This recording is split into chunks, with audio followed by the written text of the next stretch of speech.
मामा baby care school में भारतीय झंडा लहराने और नगमे पर रक्स करने का अंजाम। पुलिस ज़राए का कहना है कि स्कूल इंतज़ामिया और मालकान के खिलाफ थाना फिरोजाबाद में मुकदमा नंबर 138/19 दर्ज कर लिया गया है। मुकदमे में मुल्क गद्दारी की दफ़ात लगाई गई हैं।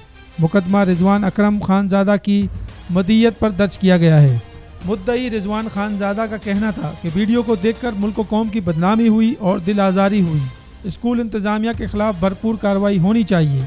पुलिस ज़राए का कहना था कि मुल्क की तारीख में पहली बार किसी स्कूल मालकान के खिलाफ मुकदमा दर्ज हुआ है।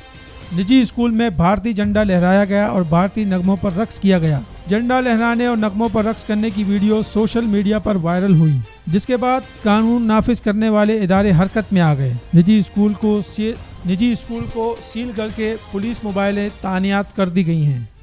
तिजारत न्यूज़ को यूट्यूब पर सब्सक्राइब और लाइक कीजिए।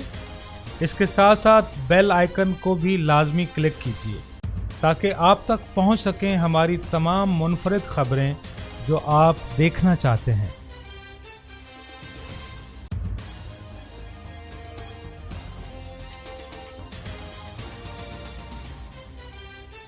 आप देख रहे हैं तिजारत न्यूज़, बेहतर अपना हल।